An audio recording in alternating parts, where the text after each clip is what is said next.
All right, guys. Our next guest headlines Tough Latin America 3 finale this November against former lightweight champion Rafael dos Anjos. It's a pleasure to welcome back Tony Ferguson to Submission Radio. Tony, welcome to the program.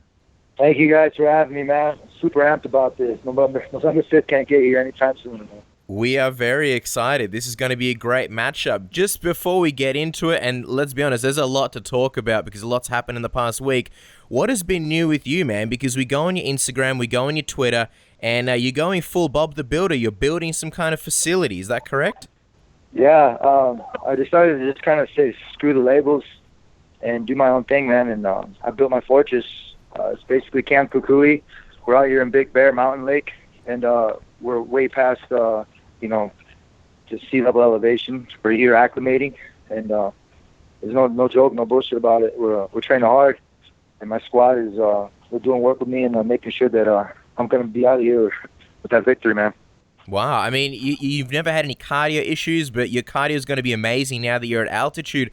I'm just wondering, why make that decision? You're obviously in a gym previously. Why did you decide to branch out, especially now that you've sort of got this big task in building this gym in the middle of a training camp? Because this is my academy. This is me setting myself apart from everybody and all the gyms and all the trainers that try to claim me. This is my stuff. This is my show and my time. This is my show, man. With the 10 Planet Jiu-Jitsu Eddie Bravo coming up here and making sure my drills are here and my squad and making sure that my Muay Thai is on point, my boxing, and putting the right key people in the places. My academy is not just new. This thing is just I've been moving my academy, man. Because my academy is me and the people that I surround myself with.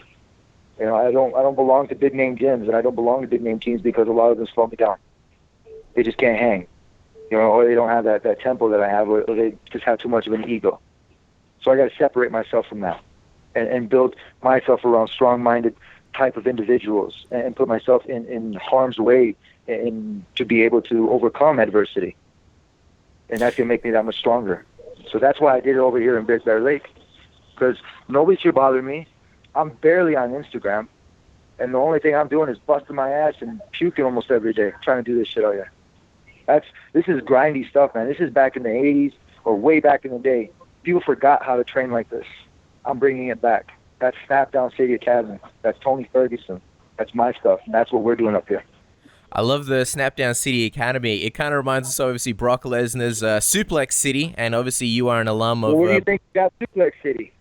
And so this is your take on it, Snapdown City. Snapdown T-Bow, I'm going to tell you straight out, after I snapped down T-Bow, Suplex City came out of the woodwork. I'm not saying I wanted to squash him a little, man, but look, I'm not here to bow down.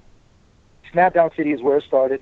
Suplex City is an affiliate of Snapdown City. They're fucking lucky, dude.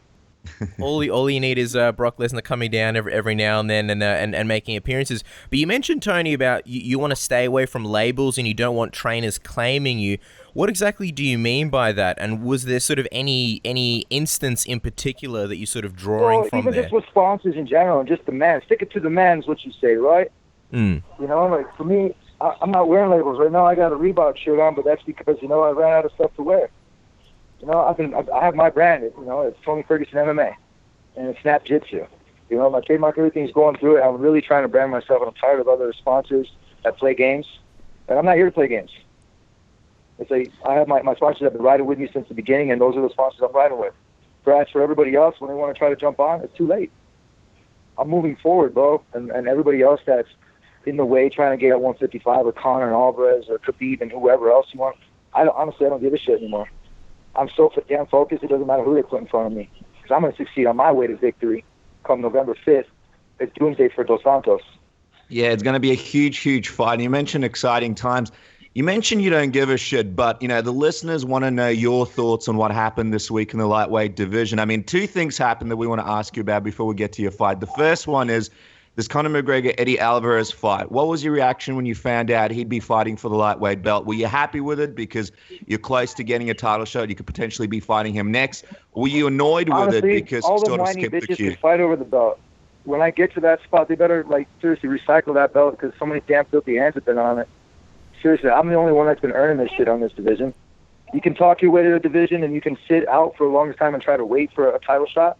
I've been earning my way up the whole entire time, taking great fights, taking moderate fights, but no matter what, coming out with finishes. no matter what. I'm a very entertaining fighter. I might not be as savvy on that side, but it's because I choose not to, because I don't like the spot. I've been in that side for the Ultimate Fighter. Now I enjoy my family time, my kid growing up, and I enjoy rebuilding and doing construction. So for me, when I heard the news, I didn't give a shit personally, because either way, that's more fun for me, because that's more asses to whoop and for more fans to watch. So welcome to the family if you really want to be in this Shark Tank, because I'm the only hammerhead in this division, man. I'm tired of it. All these other little dudes, man, they're a bunch of pansies. They need to stop dressing up in suits and worry about the labels and money and stuff like that, and realize what really fighting is about. That's pride and doing your best and worrying about the other bullshit. I'm tired of it, man. That's why I'm doing what I'm doing here. And that's why you barely see me posting on Instagram anymore. Well, that's a very good point, because when we looked on your Instagram, there's not as much as there used to be. I'm wondering, because when a lot of people see Conor McGregor sort of coming into their division, they get excited because they see dollar signs. They think, all right, money fights. But I get this vibe from you that it's not really something that's important to you. Is that something in the back of your mind, thinking that, if you do get that title shot with a win over RDA, that this could potentially be a big money fight and you'll make a lot, or is that not really important to you? It's not really important to me, dude. Like, I'm happy right now, and I'm not settling. I'm steadily building. This is a marathon, not a sprint.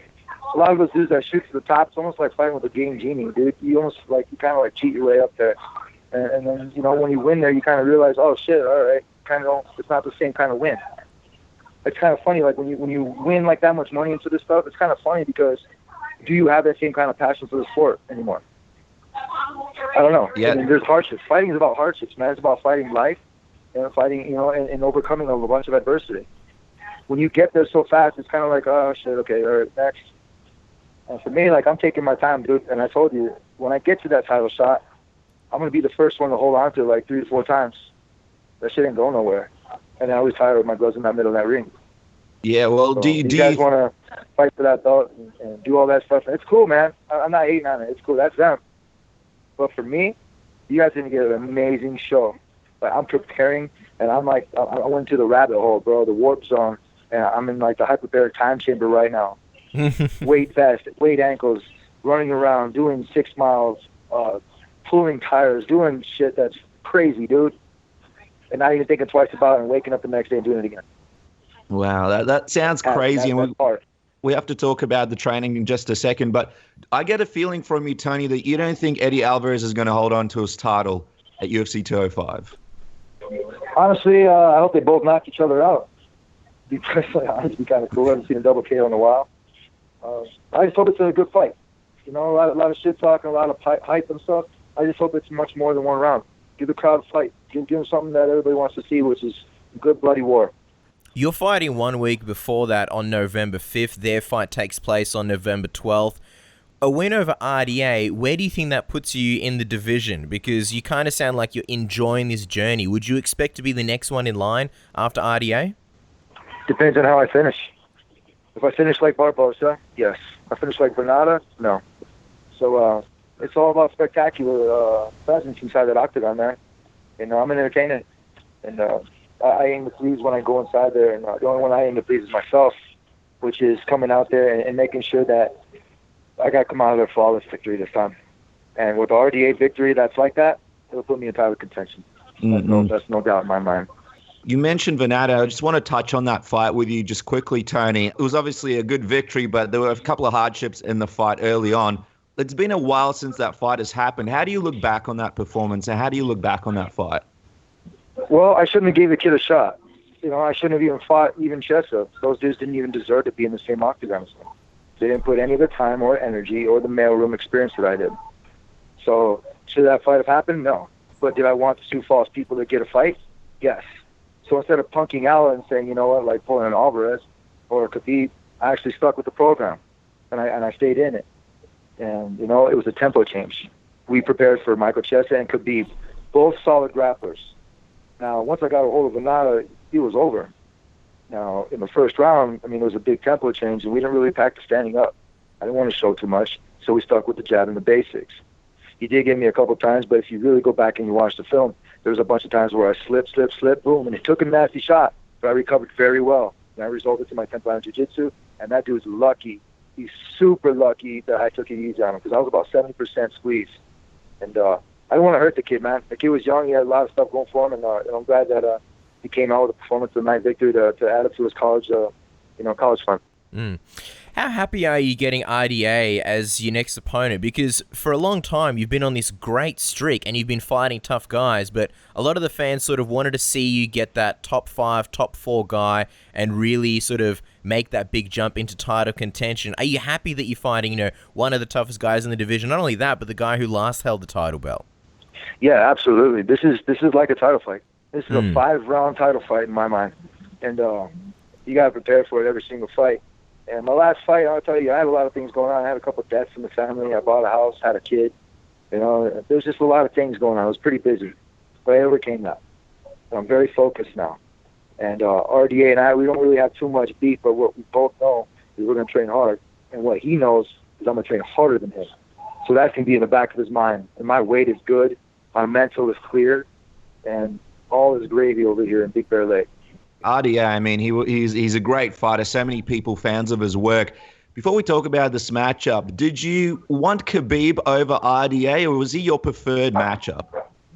It didn't matter, honestly. It doesn't matter. Because anytime that I go after any of these dudes, whoever's next is going to be next. I'm not going to save them or rob them of an ass whooping. I'm not. I'm to that point, and I said that when I was in my interview, when Khabib was there, and even Pettis. But now these guys are jumping shit, man. You got Cerrone jumping up the weight class from all the shit that we talked. And then you got Anthony Pettis, same thing. He jumped down a weight class from all the shit that he talked. So it's like, no matter what, I'm going to fight any of these guys. It doesn't matter. But right now it's RDA, and he's going to give me the best fight that anybody's ever seen, because that's what I expect from him. Because if he does, I'm going to be so disappointed, and you know what? The next guy's going to get even worse. So I'm sharpening up my elbows. My kicks are smooth and hard, bro. I'm kicking sandbags, and you would not believe. I'm training like straight up just Iron Man type of training out here. And there's nobody that's going to beat me, man. They can do whatever they want. They can say whatever they want. But I'm on a different pathway, and that's finishing people. So RDA's next, UFC Mexico City. Follow me on my way to victory at Tony Ferguson XT. Talk to us about how you match up against RDA, just stylistically. Obviously, we know you're a good grappler. You're one of the most exciting strikers and fighters in general in the division. Compare sort of your skill set to his, and I'm wondering, the loss to Eddie Alvarez, do you think that will be a factor in the fight at all? Do you think that'll affect him in any way? Oh, of course. RDA is one of those dudes that learns from his mistakes. But I'm a power puncher, and Alvarez doesn't hit harder than me at all, and I'm very precise. And I'm very accurate with all of my strikes, and I just see being too fast and too slick for RDA.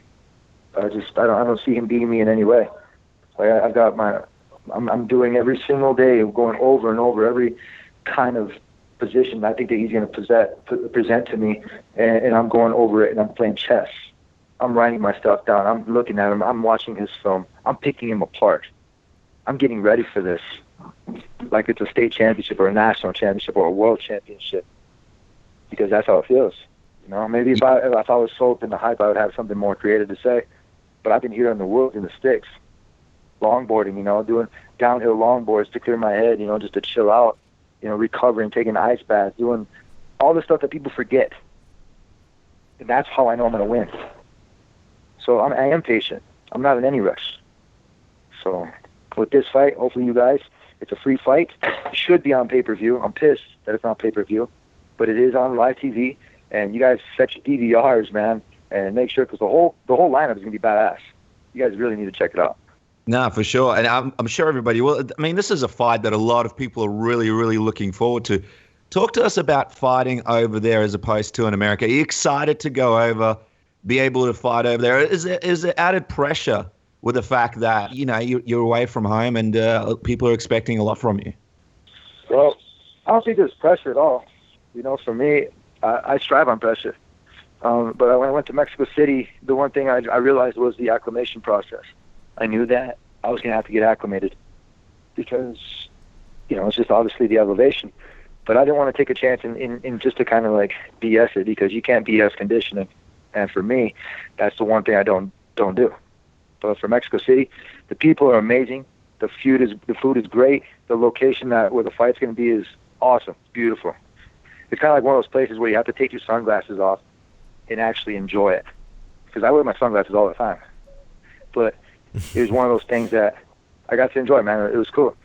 You know, I'm Mexican, and, you know, that blood flows right through me. So it was cool to be able to go and chill, check it out, see all the locations, and to be a part of it. And I'm blessed and honored to be able to be the main event. And I know I'm going to come out that finish and give everybody a good show. Yeah. No, it's gonna be great. And before we get your prediction for the fight, just a couple last questions. We mentioned Khabib before. He'll be fighting in UFC 205 against Micheal Johnson. I know you're not really focused on anything outside your fight, but the fans really want to know, what are your thoughts on him being on that card and getting that matchup? And are you worried at all that he gets the next title shot if he beats Micheal Johnson at UFC 205? I think it's a good fight. I'm glad that they gave him Micheal Johnson. They're going to see how crappy Khabib's stand-up is. I think Mike's going to eat up his leg. I mean, I fought Micheal Johnson, but if we were to fight again, I would tear him up. And, you know, when I fought him, I didn't really know Muay Thai. And to fight Micheal Johnson, you got to know Muay Thai, or at least I know how to check. And I don't see Khabib doing that with Horcher when he fought him. I seen him get hit a couple of times. Obviously, you know, I can't say too much for myself in my case. But I just see Micheal Johnson proposing too much of a threat, bro. I mean, just way too much. You know, if with him and Henry Hoof and the guys at Black Zillions, you know, they're able to just pick him apart. Because that dude's one-dimensional, man, and if Khabib gets a hold of him, I think Mike's going to have too much scramble, so I think Mike's going to have that victory. I'm wondering, obviously you mentioned the loss to Micheal Johnson. You seem to be sort of enjoying this journey that you're on, just, you know, taking out contenders left, right, and center. If you, assuming all goes well, you beat RDA, would you be open to a potential rematch with Micheal Johnson before a title shot, or would you rather go ahead with a title shot first? That's between myself and my management, you know? I mean, honestly, this is a business and it's a business game. I know a lot of people would love to see that fight. If the money's right, it'd be all right, you know? I mean, but I don't plan on going backwards. I know if you ask these guys if they want to fight me again, they're going to tell you no. Seriously. They've seen the boogeyman. They don't want that shit. They're trying to win back and try to avoid me as much as they can. So if it does happen, it does. But those guys that fought me once, man, I knocked Micheal Johnson on his ass with my broken arm. I'm tough as nails, dude. And I just don't see those dudes beat me again. All right, well, before we let you go, Tony, we want to get a prediction from you. How do you see yourself beating Rafael dos Anjos at the Ultimate Fighter Latin American 3 finale? Give us what you see happens in your mind. I'm going to snap his ass down. I'm going to put him in Snapdown City, and I'm going to get him so lost in that place that he has no idea, and I'm going to choke him out. That's going to come after a barrage of strikes. I'm going to hit that nose, make his eyes water, and make him shoot. Happens with everybody. And once he does, I'm going to cut him up with my elbows. I'm going to stuff some knees in there. He tries to take me down. I'll put him in 10th planet territory, and it's over for RDA. Wow, exciting stuff. I cannot wait for this fight, guys. Don't forget to check out Tony Ferguson on Twitter at TonyFergusonXT, like you mentioned before, and of course on Instagram as well, Tony Ferguson XT. He's got a lot of updates, a lot of great pictures of this facility. And just curious, Tony, are you accepting people at this facility? Can people come down and train, or is this purely for you and sort of surrounded for you and your training? This is for me and my training crew. This is strictly private facility. It's invite only. And, you know, we have next week, we have the UFC coming out to come and film and stuff. But it is a strictly private facility, man. But keep posting on my Instagram, or keep watching. I'm going to post up another video today and of the rest of the grounds and what comes some of the stuff that we've been doing. It's pretty intriguing, man. It's pretty awesome, and I hope you guys enjoy it. I love it. This is like a very elite club. Thank you so much for your time, Tony. We really appreciate it, and good luck on November 5th. Hey, thank you, guys. Host.